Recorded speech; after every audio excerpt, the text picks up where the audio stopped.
Hello les amis, j'espère que vous allez bien et j'ai le plaisir de vous retrouver pour une nouvelle vidéo. Comme vous pouvez le voir, déjà la luminosité c'est pas trop ça. La dernière fois que je vous ai filmé des vidéos, j'étais dans le noir presque quasiment avec ma lumière qui donnait jaune parce qu'il faisait super chaud. Et aujourd'hui, il y a de l'orage donc il n'y a pas de lumière. Et en plus de ça, oui, vous pourriez peut-être entendre le bruit de l'orage en arrière-plan parce que tout par moment ça donne bien depuis ce matin. Mais voilà, il fallait que je vous tourne cette vidéo maintenant car je profite du fait que je sois toute seule à la maison. Et je voulais du coup vous faire mon bilan sur le challenge été glacé de Nina Quill. Donc pour le bref résumé, en fait, c'était un challenge littéraire qui avait lieu du 22 juillet au 4 août, donc qui se déroulait sur 2 semaines. Et le but en fait c'était que vous aviez une grille bingo que je vous remettrai ici. Et il fallait valider sur des catégories ou des actions. Et suite à cela aussi vous aviez une catégorie de points bonus où vous pouviez lire des livres que Nina avait particulièrement aimés et ça vous faisait des points bonus. Voilà, et après suite à cela, il y avait différentes catégories qui étaient débloquées et selon les points que vous faisiez au bingo, vous aviez la médaille, on va dire, d'une de ces catégories. Donc voilà pour le petit résumé. Et du coup, je reprends la grille de bingo. Donc on va commencer par ce que j'ai validé. Du coup, j'ai validé la catégorie livre polaire. De base, je devais lire la saga de Rennes, le tome 2, mais je n'ai pas du tout lu ça. Je vous mets, du coup, j'ai lu Highlander, je vous mets la couverture ici. C'était une lecture numérique, une BD numérique, que j'ai lu en numérique. Et du coup, en fait, oui, je me suis dit que j'allais me rabattre sur cette BD. Et puis, elle me faisait penser à ce côté polaire par les cristaux qu'on voyait. Et cela s'est confirmé par... quand j'ai lu la BD, ça avait l'air d'être un monde assez froid. Voilà, donc je me suis dit que ça passait pour polaire. Après, c'est un livre que je ne vous ai pas encore présenté à l'heure actuelle car il est dans mon prochain book haul. Mais c'est un service presse que j'ai reçu de la part de Jungle, que je remercie. Et c'est écrit par Anna Loyer, Moon Lee et Claudia Razzoli. Voilà, donc je vous lis le résumé. En Highlander, territoire glacé, hostile et isolé, cohabitent bêtes, maléfiques et humains. Les tueurs, chasseurs hors pair et maîtres incontestés de cette société protègent les habitants des menaces extérieures. Ilia, jeune fille rebelle, rêve de s'élever au rang de tueuse. Son amoureux appartenant à cette caste supérieure, elle est prête à passer la cérémonie pour le rejoindre. Or, cette épreuve, si elle peut lui offrir ce statut, peut aussi lui ôter la vie. Mais, mais une bien étrange découverte va changer l'image qu'elle a de son peuple et faire basculer son destin. Donc voilà, comme je vous disais, c'était une petite BD sympathique avec ce côté polaire. Moi, ce qui m'a tout de suite fait flasher, c'est le loup sur la couverture en fait. Vous savez, moi j'adore les loups, donc j'ai craqué. Et je remercie du coup la maison d'édition qui m'a gentiment envoyé ce service presse. Et franchement, ça a été une belle découverte. Déjà, j'ai adoré les planches. Ce sont des dessins très réalistes, j'ai trouvé, mais avec des couleurs vives. Et les paysages, tout ça, j'ai adoré. Ou bien le côté fantastique qu'il y a dedans, j'ai vraiment beaucoup aimé. Tout ce que je peux lui reprocher, c'est en fait que j'aurais aimé en avoir plus au niveau de comprendre un peu plus ce côté fantastique, leurs coutumes, toutes ces choses-là. C'est vrai que c'était pas assez développé, mais on reste sur une BD, c'est normal. Mais moi, je suis restée sur ma faim à ce niveau-là. C'est juste ça que j'aurais à lui reprocher, mais sinon, ça a été un super moment de lecture et ça m'aura permis de la découvrir pendant le challenge été glacé. J'ai également validé la catégorie thé glacé en me rendant au McDo tout simplement un soir avec chérie.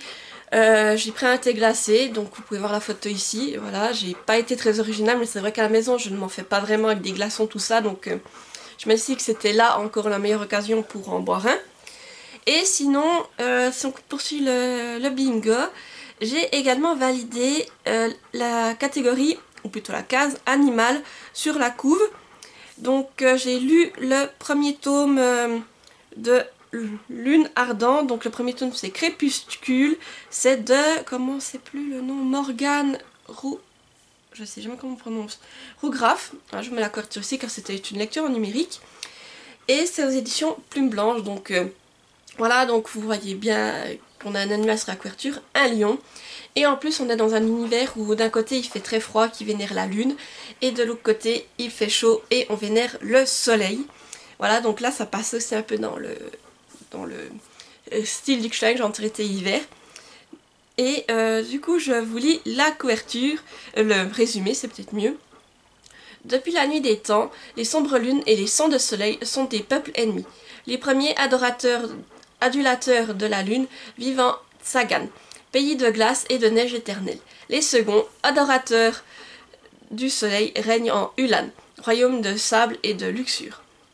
Sur le point de perdre la guerre, Siobhan Calypsa, princesse Tsagan, pactise avec le roi Calagan Huxley, son ennemi. Elle épousera son fils aîné, renoncera à son héritage de la lune et deviendra une princesse bâtarde en embrassant la nation du soleil pour protéger les siens. Si la haine des princes héritiers à l'égard des sombres lunes ne souffre d'aucune limite, le soleil semble pourtant perdre son influence sur ses enfants. Voilà, donc c'est une lecture que j'ai trouvée vraiment intéressante au niveau de l'univers, de notre protagoniste aussi, la princesse lunaire, qui était vraiment très intéressante. Et comme je vous dis, c'est un univers que j'ai beaucoup aimé, ce mélange entre la lune, le soleil, et ce peuple qui vit dans le froid et l'autre dans le chaud. Et surtout, ce que j'ai beaucoup aimé, c'est le fait que chacun vénère un animal. D'un côté, pour la lune, il vénère le loup, et de l'autre côté, le lion. Donc ça, c'était aussi bien fait. J'ai trouvé l'histoire vraiment intéressante, que j'étais prise dedans. Après, je dois dire que c'est un tome qui est peut-être plus introductif, donc vous aurez pas mal de longueur par moment. Mais moi, j'ai bien apprécié, et je dois vous mettre en garde, il y a quand même un passage où c'est clairement un viol. Et ce viol va va avoir des conséquences, on va dire, sur toute la suite de l'histoire. Donc voilà, c'est quand même un moment où c'est qu'on va dire très malaisant, j'ai envie de vous dire, où c'est qu'elle n'est pas du tout consentante et voilà. Donc voilà, au cas où si ça c'est quelque chose auquel vous êtes sensible, renseignez-vous avant de lire ce livre, mais sachez que le viol a une part quand même importante dans cette histoire et sur sa suite. Après le dénouement final, franchement, ce qui s'y passe m'a donné envie de découvrir la suite et fin de cette duologie. Mais voilà, c'était l'occasion de me lancer dedans et de pouvoir ensuite essayer de la terminer cette année. Si on revient à ma grille de bingo, donc il y a également eu la case caresse à un animal que j'ai validée. Vous pouvez voir la photo ici, donc j'ai caressé Ambre. Et surtout, vous pouvez voir la magnifique posture d'Ambre qui prend des fois de ses positions, faut pas chercher. C'est Ambre, en fait, c'est un croisement entre un chien et je sais pas tout quoi, mais il n'y a pas que du chat dedans, parce que des fois, elle prend de ses positions bien... Voilà, faut pas chercher plus loin, mais elle était contente, elle s'est fait flatter, donc voilà, j'ai validé du coup cette case pour l'occasion. Et j'ai également validé livre offert avec... du coup, j'ai lu le manga La Reine des Neiges 2, adapté par Arina Tanemura aux éditions Nobi Nobi. Voilà, je vous montre la couve. Et ici, donc je vais pas vous faire un résumé, mais du coup, c'est ce que j'avais prévu de lire pour cette catégorie, et je l'ai fait. Et du coup, c'était sympa de redécouvrir La Reine des Neiges 2 en façon manga, surtout que c'est des magnifiques illustrations. Si je trouve juste un passage pour vous montrer, voilà, regardez, c'est vraiment magnifique les dessins. Alors vraiment on suit le film d'animation Disney hein, sur ça. Après c'est sympathique, les illustrations sont très belles. Juste que ce que je peux reprocher, c'est que je vous conseille d'avoir vu le film avant de lire ce livre, parce que c'est plutôt ce manga, car par moment on va dire il y a des éléments qui sont un peu mis de côté, et si vous n'avez pas le film pour compléter ça, je pense que vous êtes très vite perdu. Voilà, mais c'était une bonne lecture, j'étais contente de l'avoir fait. Et du coup, oui, ce livre m'a été offert, en fait, j'ai oublié le principal, par mon amie Louise, que je remercie encore, qui m'a offert ce livre, parce qu'elle sait que j'aime beaucoup tout ce qui est Disney, et là, elle a misé juste. Et du coup, oui, pour la catégorie livre offert, c'est ce que j'avais prévu de lire, donc on est bien dedans. Et Animal sur la couverture, oui, j'y reviens vite, parce que en fait, j'ai changé de lecture. J'ai pris une lecture que je pensais lire de toute façon. Et de base, Animal sur la couverture, j'aurais dû lire la Louve originelle, le tome 1. Après, je ne l'ai pas lu pour le Chang, mais ce n'est que partie remise. J'ai également validé la catégorie livre bleu. Au départ, j'aurais dû lire Comment les pingouins ont sauvé Véronica. Finalement, je me suis tournée vers une autre lecture qui me faisait envie et qui avait aussi une couverture bleue, donc qui entrait dans cette case tout simplement. Et j'ai lu Vilain, Happily Never After, donc c'est le tome 1, Vanessa de Laurie Langdon aux éditions Hachette Illoz. Donc vous voyez, il y a bien du bleu sur la couverture. Voilà, et là donc on est sur une réécriture de Vanessa alias Ursula. Et on va découvrir son histoire d'amour bien avant l'histoire de la petite sirène que tout le monde connaît. Je vous lis le résumé. Déçue par le peuple de la mer qui la rejette, Ursula, devenue Vanessa, s'aventure pour la première fois sur Terre où elle part à la recherche du pouvoir ultime qui la rendra si puissante que plus jamais personne ne pourra l'ignorer. Mais son destin la mène jusqu'à André Barros, un simple humain dont elle va tomber amoureuse. Peut-on réellement tout avoir dans la vie, l'amour et le pouvoir, ou Vanessa devra-t-elle faire son choix? Bien avant les contes que vous connaissez, découvrez les histoires d'amour des méchants Disney. Voilà, donc c'est une lecture aussi que j'ai beaucoup appréciée car on découvre une toute autre facette d'Ursula, ou plutôt de Vanessa. Et j'ai envie de vous dire, on découvre comment est-ce qu'elle devient petit à petit plus humain en fait, comment ce méchant commence à devenir humain, éprouver des sentiments. Et parfois, j'ai envie de vous dire, j'oubliais carrément que c'était Ursula, moi je voyais que Vanessa. Et j'oubliais la méchante qui était derrière, c'est que tellement c'était bien fait. On a des personnages aussi qui sont très attachants. André, il est vraiment... On le découvre aussi, j'ai beaucoup aimé ce côté en fait que c'est quelqu'un qui travaille avec des huiles essentielles pour essayer de soigner les gens. Donc j'ai beaucoup aimé ce côté-là de sa personne. Et tout ce côté qu'il y a autour d'une malédiction qu'il va falloir rompre. Et tous les liens qui sont faits avec de la mythologie également que l'on retrouve dans ce livre, qui était vraiment très intéressant.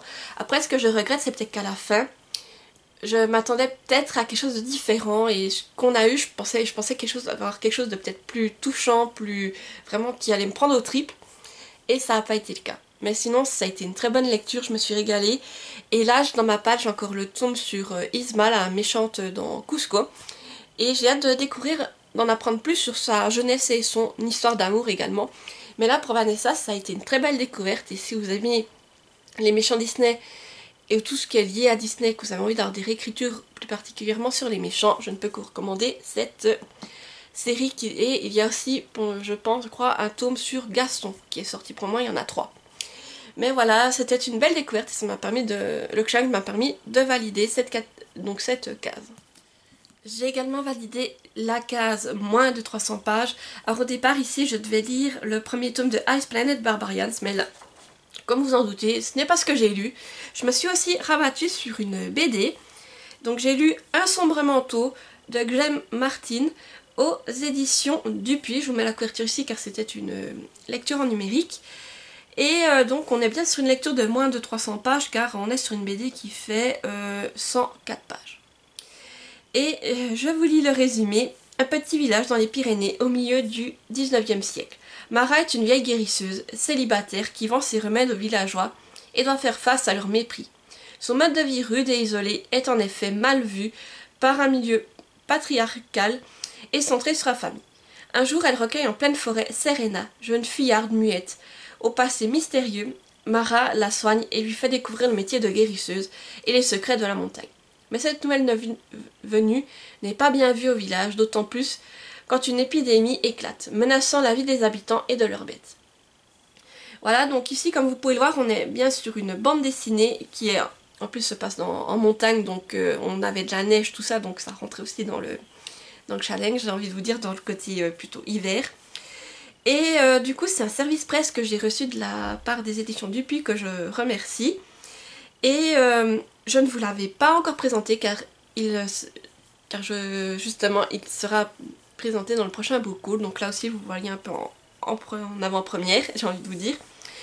Mais c'est une lecture qui avait un côté très sombre, mais que j'ai également apprécié car j'aimais, il y avait une touche de fantastique et le fait avec du mystère, le fait de ne pas savoir en fait le passé de Serena, d'où elle vient, qu'est-ce qui s'est passé. Donc oui, il y avait cette part de mystère que j'ai beaucoup appréciée, tout en étant avec ce Mara, cette guérisseuse qui était vraiment touchante. Vraiment, il y a des scènes, j'ai envie de vous dire, qui étaient plus dures et puis des parties qui étaient plus touchantes, c'était vraiment bien mélangé. Et ensuite, quand la maladie est arrivée, on a eu une touche de fantastique en fait qu'on retrouve dès le début, mais on ne sait pas vraiment ce que c'est. et petit à petit elle se clarifie. Donc c'est ça qui m'a plu. Et pareil au niveau des planches, on est sur des planches qui sont très réalistes et vous pouvez avoir des images de paysages qui sont très belles, très claires, avec des couleurs vives et pareil des images qui sont plus sombres. Voilà, donc pour moi ça a été une très belle découverte et une lecture que j'ai appréciée, même s'il y a un côté très sombre auquel il faut vous attendre. Et pour terminer le challenge, j'ai aussi validé la case glace. Là pareil, quand je me suis rendue au McDo avec Chérie, nous avons chacun pris une glace, je vous mets la photo ici, donc ça nous a validé la catégorie du coup aux deux. Et voilà, les autres cases, je ne les ai pas validées, je n'ai pas eu le temps, 2 semaines c'est très court, donc j'ai déjà fait précis d'atteindre mon objectif. Et du coup là, comme vous pouvez le voir, je me retrouve avec 2 bingos qui me font 10 points, plus 8. On arrive à 18 et plus 1 avec la catégorie glace, ça me fait 19 points. Et du coup, j'ai atteint mon objectif qui était de décrocher le badge flocon. Donc mon objectif est atteint pour ce challenge. Et du coup, c'était la première fois que je participais. Et franchement, j'ai pris du plaisir, c'était sympa l'idée du bingo. Et le fait de ne pas avoir que des livres à lire mais pouvoir faire des tâches pour essayer de valider et d'avoir des points, ça j'ai vraiment beaucoup apprécié. Donc ça a été un challenge que j'ai eu du plaisir à faire tout simplement pendant ces 2 semaines.